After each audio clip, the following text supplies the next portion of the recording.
Ed Collins.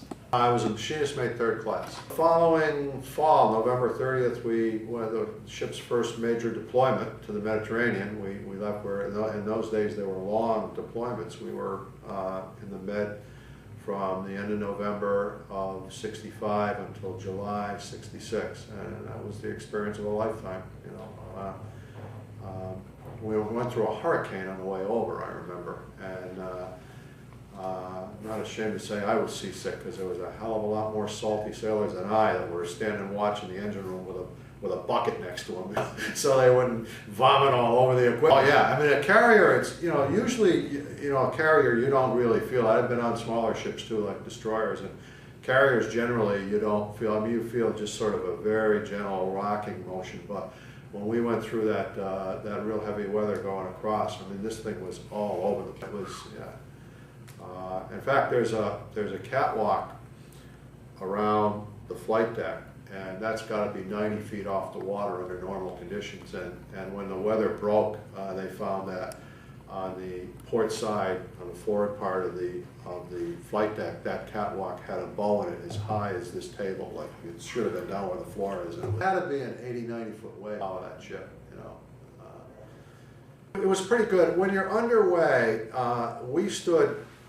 machinist mates stood 4 and 8 watches. So when you're underway, most of the time it wasn't too bad, but when you had the 4 to 8 watch, it was a killer because you would, reveille was at 6 a.m. You would report to the engine room at 8 and do regular routine ship's work from 8 to 4. Then you go on watch. They relieve you long enough to go get something to eat. You go on watch from 4 to 8 at night, then you're off, but then you've got to go back on at 4 in the morning. So, I mean, you can't just jump right into your rack and sleep. You get something to eat, take a shower, smoke a cigarette, play a game of cards or something. So you end up getting, probably getting, 4.5 or 5 hours sleep, and you do that for a week solid before they rotate. They rotate the watch 4 to 8, 8 to 12, and then the bid from midnight to 4. And at 4 to 8, because the other guys, 4 of their watch standing hours were in the middle of the workday, so you end up doing a 16-hour day when you're standing a 4 to 8 instead of a 12-hour day. So that was pretty tedious. But other than that, it was pretty good. Life was pretty, aboard ship, because being a carrier and because we had flight operations going on a good deal of the time, the mess decks were open 23 hours a day. So you really never had to stand in line to eat and just eat at a different time or whatever. On a carrier there were a lot of things you didn't have on a smaller ship. You had a little ice cream shop. You had a lot of guys had musical instruments on there. So when you were off duty, they'd go in one of the compartments that was little used, and guys would sing songs. Yeah, so the longest I ever remember being at sea continuously was 36 or 37 days, which was pretty rough, But usually it was only 15, 18 days, and then you'd be into a Liberty port. Wow, probably Cannes, France, but Palma, Majorca, Spain, it would be right in there. It'd be almost hard to pick which one.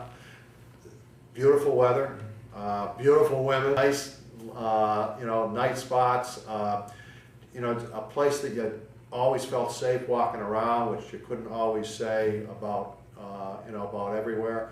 And just a very nice feel and a lot of history there, especially in Spain. So those are the ones that really stand out. I liked Athens too. I liked Athens. I mean, talk about history. I mean, took a lot of tours and saw a lot of the old Corinth and a lot of the old ancient Greek ruins and things like that. And at that time, in Athens, you could actually, like the Parthenon and all that, it's all fenced off now. Nobody can, go in there. But then you walked right up, yourself standing, in the Parthenon. So, we had a lot of good times in the Mediterranean, but there were some tough things that happened too. We lost several people. We had a mid-air collision between an F-4 Phantom and a Vigilante, and lost two of the pilots from from the Vigilante ejected safely, but the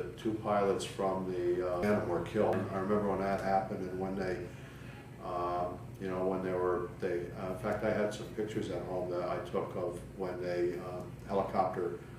rescue helicopter landed with the 2 pilots that survived, you know, had them come getting off the helo and everything.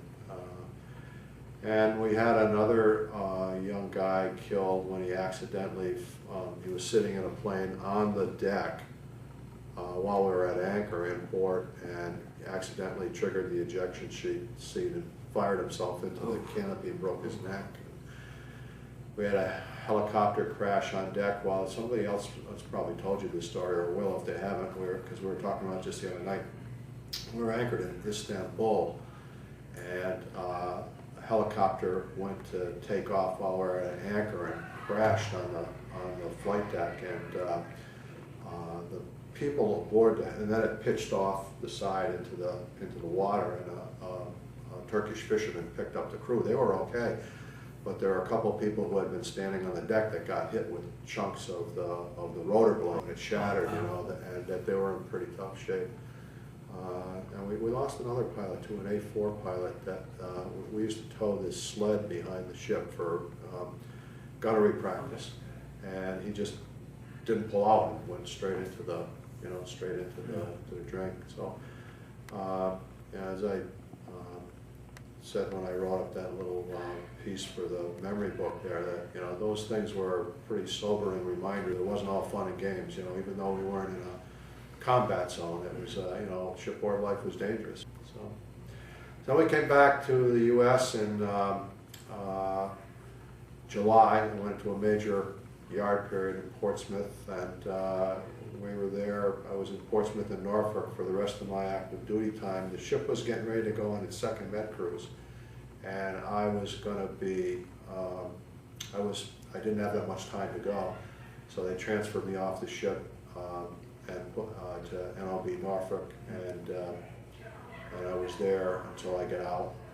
And I actually had a job before I left. I had gone home on a few days leave, and I got hired by a local power plant in my hometown to do the same thing I'd been doing in the Navy. You know, running, you know, a stationary steam power plant is not a lot different than a naval, you know, main machinery room with boilers and turbines, all the same kind of thing.